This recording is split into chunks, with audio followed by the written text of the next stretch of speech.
is Liz Crocker, and I'm a learning program developer on the learning team at the Royal BC Museum. And welcome to the first RBCM at Outside program. And I'm especially grateful today to acknowledge that I am standing on the museum grounds, which are on the territory of the Lekwungen speaking people, also known as the Songhees and Esquimalt First Nations. So very glad to be working here today.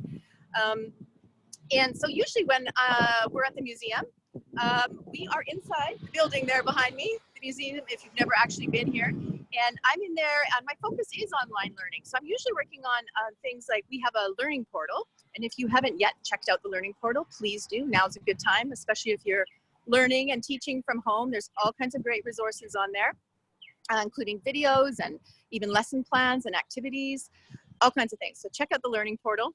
I also work on our distance learning programs where we do digital field trips like this. And they're usually from the galleries inside the museum and from our distance rooms. So we do those programs so we can reach as many British Columbians as possible. And we also talk to folks beyond BC as well. So the other program I do is Field Trippers program, where I go outside around the museum community with staff and community partners, and we explore natural spaces and cultural spaces and walk and talk and have this lovely outdoor program. So I feel like today, RBCM at Outside is sort of a mix of distance learning and our Field Tripper program. Oh gosh, there go the motorcycles. So don't worry, we have a fix for that coming up. Bear with me. So yeah, so if the technology works today, fingers crossed, we've got a few extra moving parts today, but if it works well, we are planning to be back for another RBCM Outside on April 22nd. So watch the website for that. And if you haven't had a chance to see our other art at home programs that we've launched in this strange pandemic time, there is lots of information on our website. So I hope you can check out some of those programs as well. Right. And the other thing I want to say before we start is the program, I am practicing social distancing. I am here mostly alone on site, except we do have a security guard with me today, and he's going to be helping me with something further along. But Lou-ann is patching in from home, so we're all staying separate. And the format will be that it's going to be a conversation with Lou-ann and I, though mostly you're going to be hearing Lou-ann and you'll be seeing what's through my camera, and for about 20 minutes, 15-20 minutes, and then we're going to have time for questions. So even right now, if you have a question, you can type it in the chat window, and we've got Kim Goff and Learning is monitoring the chat window, and we've got, I think, Wes on a Facebook Live who will be looking at questions there. So we'll have time at the end for questions. Right, so without further ado, because we really want to get to Lou-ann, I'm so happy to have Lou-ann here with me today. And I was thinking about how I'm going to introduce Lou-ann. I'm really going to let her introduce herself, but go ahead and look at her staff profile page on the Royal BC Museum website. It's amazing. Lou-ann has a huge job at the museum. She's a repatriation specialist in the Indigenous Collections and Repatriation Department. It's a very big job, but she's also a working prolific artist. So she kind of blows me away. And Lou-ann is going to be giving us a bit of a behind the scenes tour of an aspect of Thunderbird Park where I am here today. So I'm going to turn it over to Lou-ann, and I'm going to be muting myself. So hopefully you'll hear Lou-ann. You'll see both of our screens when you need to, and I'll remember to turn my mic back on when I need to. So Lou-ann, over to you. Ela Kasla, thanks, Liz. Can you hear me okay? Nod. Okay, thanks. Hi, everybody. Welcome, and thanks for joining us this afternoon. And I'm pretty excited about testing out this technology. I used to think about this about 25 years ago. One day we'll be able to go on our computers and talk with one another face to face. So this is pretty exciting. I'm originally from Alert Bay, but I've been in the territories of the Lekwungen people for most of my life. And I really thank them and acknowledge them for always making me feel so welcome in their territory. And what we're going to be looking at today is a really very short history of this very special project that we were working on. So we agreed that Liz was going to do exactly this, come and walk in front of the Kwakwaka'wakw, or the big house that Mungo Martin built in 1952-53. This totem pole, as we call it, it's really a pole. We regard it as a pole, and it's an entrance pole or a welcome pole. This pole was part of the assessments that the museum was doing, and they do this on a regular basis, assessing the safety of all of the poles and just making sure that they're still in good shape and that they're going to be okay standing in the park for years to come. But when we started the assessment about a year and a half ago in 2018, some of these poles needed some care and attention, and this was one of them.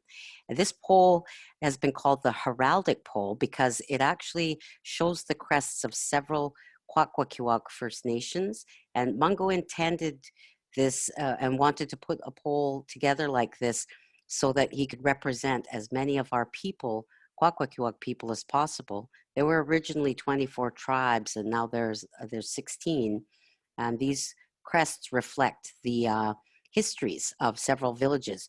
So at the top of the pole, you see a thunderbird, and this you'll see on many different poles because it's a crest that actually belongs to several different tribes and different families.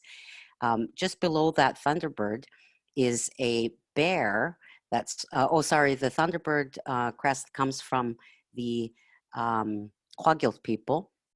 And then below it is the bear crest, which is from the Kwakwaka'wakw people, and it's a bear holding a copper in its mouth, and the copper is the symbol of wealth and is actually a necessary part of potlatch ceremonies. One can't hold a potlatch without having one of those coppers. And then just below the bear is a human figure, which is actually the bear transformed into a human. And this really speaks to some of the traditional stories and histories of our people that talk about transformation and kinship and connection with the different creatures of the earth and our connection to the natural world. Underneath the bear is the, where am I looking here? We've got the bear and the human figure, and then we've got the the beaver is next. And the beaver comes from, I'm sorry, I think I got my figures mixed up there, but the bear came from the Awitala people and the beaver from the Kwakwaka'wakw. So you can tell the beaver because you see that little red sort of upside down U shape. There's the beaver's tail, and then you can see its teeth, and it's holding a stick in its mouth, and that's usually how they're portrayed. And then right at the bottom of the pole is a Zunakwa. People also hear that called a wild woman of the woods, holding a baby Zunakwa, and this crest comes from the Numgis people out Alert Bay.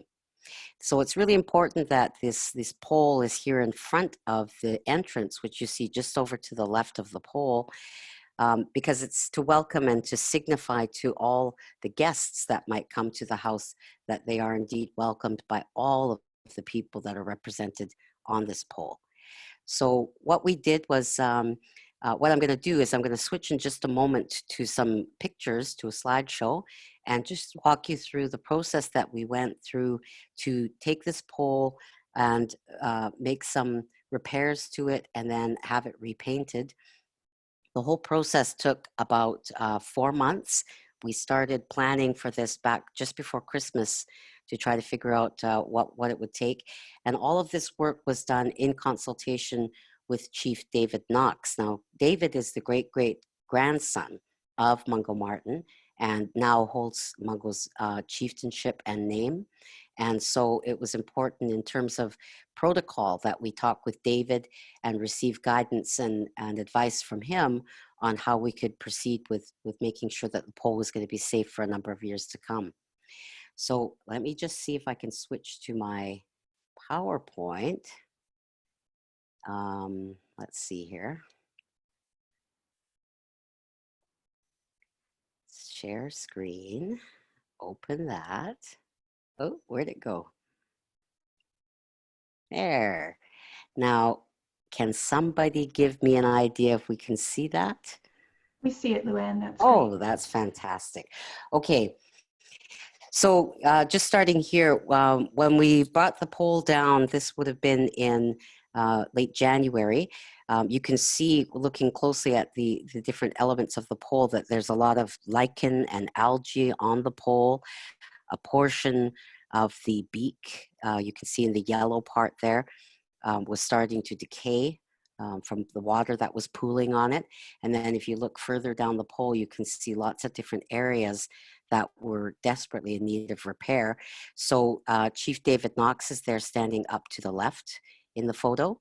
And down at the bottom of the left-hand side of the screen is Mervyn Child, who is Chief Knox's cousin, and who's also the son of Mildred Hunt, who also helped with this pole. So originally this pole was carved by Mungo and his son David Martin.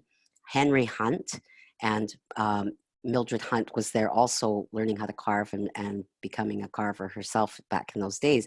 So I remember mentioning this to our staff, that it's really interesting to be able to talk about women as carvers in this era, because there were a few women carvers, but they weren't always publicly acknowledged by the media especially. So to the right, we have Tanya and George Field, who are the conservators. Well, George is the conservator and Tanya is in our facilities department. And they did a wonderful job of making sure the pole could be taken down very safely and placed here under the tents, where David and Mervyn could begin the work of cleaning the pole. So here's when they started cleaning the pole. So we had a whole team from the conservation department and facilities department working alongside George, Megan, and David and Mervyn, just working every day, all day, putting in very long days, very gently cleaning the pole, and then scraping off any of the paint that had become dry and chipped or had been compromised by the weather. And so you can start to see that the bare wood is now becoming present. And in fact, the beak, because we saw in the previous picture that it was partially rotted, the beak had to be replaced. Now, after it was all cleaned outside, they actually power washed it to make sure not only that any extra chips of paint were taken away and the lichen and algae, but also to hopefully surface any insects that were inside the pole. So the pole actually sat outside for 2 weeks after it had been power washed, and then it was brought indoors into the main foyer of the museum, where it sat for another 2 weeks so that it could dry properly and some more cleaning work could take place before the painting process started. And there's a nice up close look at, you can see that some of the older layers of paint are still there. They're serving as a guide, not only on the color choices, but also where every line starts and ends. And David talked a little bit about how important it was to have the length of time that they did to really study the pole and look at archival photos of the pole to see how Mungo designed it originally, and every little detail was studied, because what they wanted to do was to restore it back to its original form. He noted that over the years, when the painting had been touched up a little bit here and there, the colors might have varied a little, and some of the design forms may have changed a little. So he wanted to restore it back to his great-great-grandfather's original design.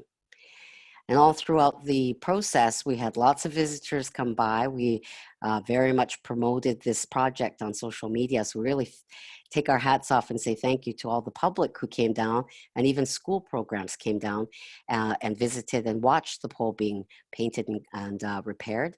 And David and Mervyn were so generous with everybody who dropped by and invited people to actually join in on the paintings. So people were pretty thrilled. I think there's a lot of Victorians out there who now can say, I painted on a totem pole, and I raise my hand too and say, I got to paint this much, but that made all the difference to my world. So here we see Professor Jack Lohman, our CEO. He had the Minister of Canadian Heritage visiting that day, and brought him in to introduce him to David and to Mervyn and understand the important heritage value of this iconic pole. And here's David just doing some final touch-ups and making sure all of the lines are exactly the way his great-grandfather would have painted them, and making sure all of the design forms match up. And this would have been on the last day of painting. And then it sat for another 2 weeks after it had been painted to make sure the paint was thoroughly dried and cured. Then came the process of moving the pole back outside. And so the day before it was supposed to be raised, or a couple of days before, the pole was moved back out to the original spot where we had it for its cleaning and placed there.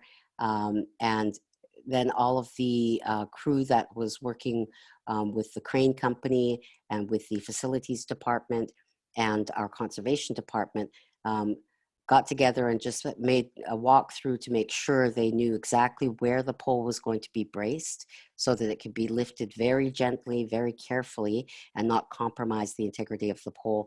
The pole is actually really in good shape. It has no more rod on it, so we expect it to last for many years to come. So this crew very carefully brought the pole back out and got it ready to be lifted. And there we see it being lifted. And so this was quite an amazing feat to watch. And we were very blessed that day to have this beautiful sunshine, much like we're having today. And there we have, this is the final stage, and we had some of the family out front there watching. You can see them at the bottom of the photo. The final stage, after the pole was raised, it was actually connected back to a steel strong back. And this was part of the conservation and safety work that was done, was to make sure that this steel post that stands behind the pole was a little bit taller than it was previously, and the cement base was a little bit deeper. This helped us to make sure that this is safe under seismic conditions. So the final stage, you can see just up on the left-hand side of the wing, you can see George behind the wing attaching them and making sure they're fully secure. And there were additional supports put on to make sure the wings were safe as well. Lou-ann, before we Yes? leave that slide, if you could go back one, there's Sure. a question. Is there a figure on top of Tunaqua's head? That is a figure that's part of the beaver design. Okay, so it's a little bit of Yeah, the beaver that we see. yeah, it's a face that's incorporated, which is one of the design, what's the word I'm looking for? It's a design decision of the artist to add faces in places where it might otherwise be blank. And sometimes those faces represent specific people, but I'm not aware of that for this particular piece. So after the pole was fully raised and secured and everything was all good, we invited everybody into Kwakwaka'wakw and started to share the history of not only Kwakwaka'wakw, but the pole itself. And we were very, very fortunate and honored that Chief Bill Cranmer traveled all the way down from Alert Bay to come and stand in as the speaker on behalf of Chief David Knox and Mervyn and the Knox and Martin and Hunt families to be able to recount the history and the really big relationship and long-term relationship that started with Mungo and continues to this day between these families and the museum. And the museum, back when the house was built, Mungo and the museum made an agreement that the museum would take care of Kwakwaka'wakw and always make it a space that's available for everyone to come and learn about our culture and appreciate our culture. The house itself is actually a replica of a big house that was in Fort Rupert and carries the same name as that original house. So Mungo built this with great intention, and there's a great deal of meaning, which is a whole other webinar unto itself. So we say Leila Kessler, and thank you to our chief for coming and being the speaker for this event. And so what we did was to start off the ceremony, it's customary for the women to do a women's dance. And part of this is to welcome everybody into the house, but it's also symbolizes the cleansing of the floor in preparation for any of the business that's going to take place next. And the business that we took care of this day was to invite everybody who helped on the pole so that we could acknowledge them and thank them. Now, all of this took place the day before we all got sent home and the self-isolating quarantine measures were put into place. So we were very lucky that we were about 24 hours ahead of that So not everybody who did help with the poll was able to be here. Not all of the family was able to be here, but they were all acknowledged by the chief when he was doing his acknowledgements and recognition of everyone who helped. So what I want to show is, I don't know if I can do this. Whoops. The video.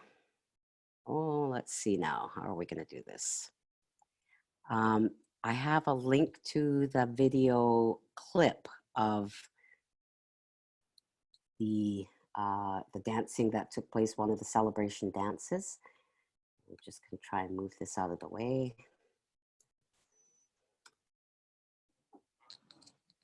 And now we just need YouTube to cooperate with us. And just give you a taste of the celebrations.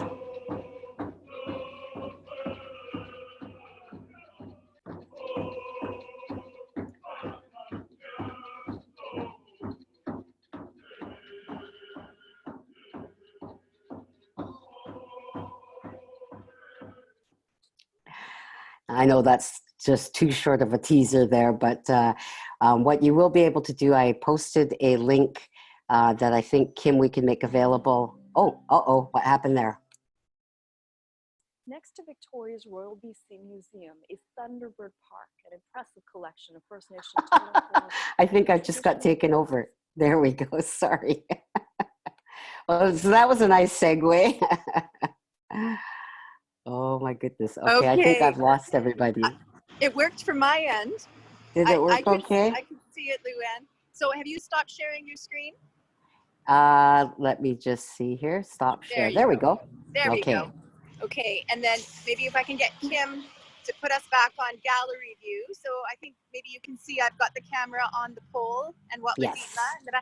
And just I can go a little bit closer. It's hard for me to see here. Just that question about the figure above the Sonaquah there. In the, Yes. You can see that a little better. You can, Yes. You can see the detail in the beaver tail there. Mm-hmm. So very much an artistic choice for Mungo to place a face as part of the form line design of the beaver. Yeah. Thank you for sharing those images. Did we want to try to get into the house now? I think we've got time. Yes. So we just wanted to have a look inside to show you where everybody was gathered and the space that you just saw everybody dancing. Okay, so what I'm going to do is I'm going to mute myself again so you don't hear this very loud traffic. Okay. And we will approach the house and see if we can get in. Here we go. Okay. And in the meantime, I guess I can talk a little bit about how important it is for Thunderbird Park that we're continuing this work to make sure the poles are all safe. And we do have several more poles that we've done some work on. There were actually 2 poles that did, in fact, have rot all the way through the core. So they were taken down. You can actually see the post right there. They were taken down last summer. And because they were replica poles that Mungo carved, all the protocols were done to consult not only with Chief Knox, but the tribes from which those poles came from. So the poles right now are sitting resting. They're going to be placed, one of them is going to be placed in a park designed specifically for the poles to go back to the earth. So here we are, we're going into the main entrance of Kwakwaka'wakw. And as you can see, oh, gee, that makes me homesick really fast. So what we have here, you can see there's two poles, but those are house posts. And the house posts are also, they're from the family's traditional crests. And so that's what the families do when they build a big house, is they show what their crests are so people will know who their host is. And this is all part of a much larger complex system that's far too long for me to explain right now. But right in front of the 2 poles there, you see there's a bench and there's actually a log, and that's a log drum. And that's what the singers would have been playing when they sang the song for everyone to get up and dance. And up here is considered the front of the house. So that's where all the singers sit. And then sometimes what happens is that you see the planks across the back there. That is the family dance curtain. And we use the word curtain because there isn't an equivalent in English. But sometimes what other families will do, if another family is hosting, they'll place their curtain over top of that one. And those are often canvas. So yeah, let's have a quick look around, or a methodically slow look around the room. These large painted carvings here are of a double-headed serpent, a sisiul, which is representative of several families from several villages. It's actually my family crest as well. And the double-headed serpent is representative of keeping things in balance in our lives. It represents the good and the bad, and the dark and the light. But it's very important to keep your balance in all things you do. And then we have the other two house posts, and these also are part of the family's crests, and are also to signify to the guests and those who are visiting that these are the families that are hosting you. And again, you see the sisiul above the door. And once again, over to the left, if we go left, we'll see sisiul again. So I think it's really wonderful. I was in the house just before we had this event, and appreciating that the sisiul, the double-headed serpent, completely surrounds us on all the walls. And I think that's a really great signifier of how important the family and Mungo intended this place to be a safe cultural space for learning, someplace where we could all find some balance. And then in the middle of the floor, you see a fire pit, and our sacred fire goes. And once we start that fire, it means we're in ceremony. And we have people who are assigned the very careful duty of making sure that fire is kept going all throughout the ceremonies. And you see that the floor is an earthen floor, so it's a very special mix to make the floor safe for dancing. It has to be a very level, safe surface, so that the dancers are kept safe when they're dancing and when all the ceremonies are taking place. And if you go up, you'll see that the smoke, there's the smoke from that fire goes up through the smoke hole. There you go. And it's nice to be able to look up and see that just a couple of years ago, we had the roof fully repaired. And this is one of the things we were thanking the Minister of Canadian Heritage for supplying the funding to help make sure the roof was kept safe and got refurbished. Those great big beams from front to the back of the house are also very important. You see that they're not just raw logs. They've been very carefully shaped and adzed, and it's all part of a very complete artistic design that is the responsibility of the artists in each of our families and each of our tribes. And I've turned my, oops, sorry, Lou-ann, go ahead. Okay, I was just going to say one last thing is you can see that we have modern lights in there because we are in the city and we sometimes have events that go on into the evenings, and sometimes the fire just isn't quite enough light. Okay, I'll stop there. Okay, I don't know if you can see the lights. I'm trying not to make folks at home dizzy. And I've turned my mic back on because it's so lovely and quiet in here. It's just, oh, what a great feeling in this room. So I think this is a good place for us to stop. This would be a nice quiet place where we can take a few questions, and we maybe have about 5 minutes, I think, for questions. So I'm gonna let Kim jump in if there are any pressing questions. If not, I might have one. Okay. Let's see. I have a question. I'm wondering about the benches that are around the room. Oh, but first, there is a question that just came in. This is from Patricia. She's wondering if the house is open to the public. Yes, what we do is the part of the agreement with the family and with the family and the museum is that the house is available for use by organizations and community groups and also Kwakwaka'wakw and other Indigenous peoples. There is an application process because there are protocols that are attached to the house to maintain the integrity of the house and to make sure that it's used mainly for cultural and educational purposes. So anyone who's interested in using the house for a gathering. We do a lot of cultural awareness workshops in here. Different government ministries use it for that purpose. And it's been largely used for cultural events and educational purposes. So you have to contact the museum. We have an application process, and then the family reviews the application and gives their approval or not for use of the house.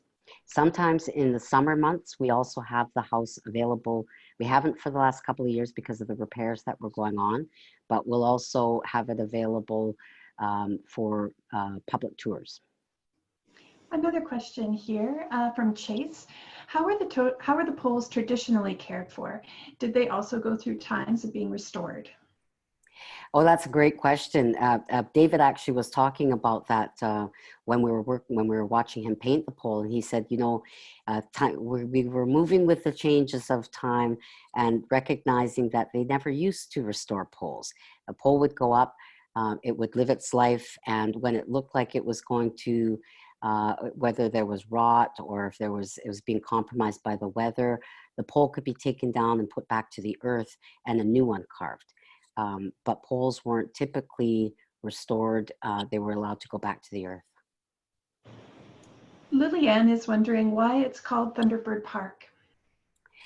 That was actually a decision that was made right at the beginning. I think that the very first park wasn't actually called Thunderbird Park. I believe it was called Totem Park.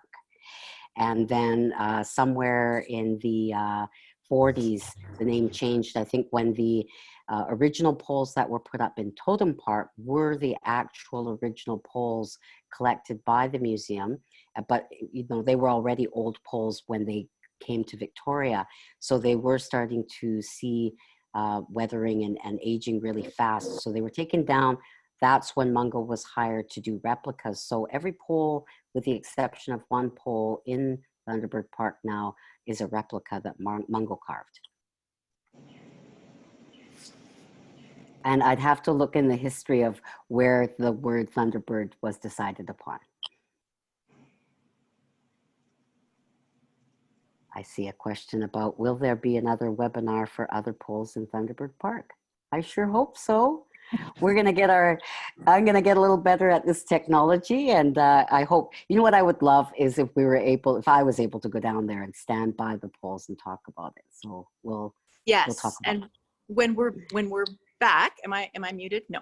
When we're back, definitely we can do that in an in-person program. The reason we didn't want to share today is because our mic equipment, we would have to share it back and forth.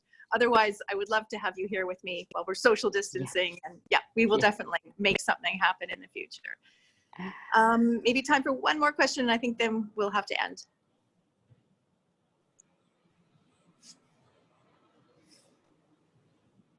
Maybe we're good. No, I don't see any new questions. Yeah. All right. Well, thank you so much, Lou-ann. This was really interesting, and I learned things. I knew a few things already because I work at the museum, but I definitely learned some things, and really special to end here in the house, in the big house. Thank you for your time, and we will be posting some links in the chat. And yeah, thank you for being with us, and check the website for a possible program outside on April 22nd. Thank you very much. Okay. Bye-bye, everybody. Bye.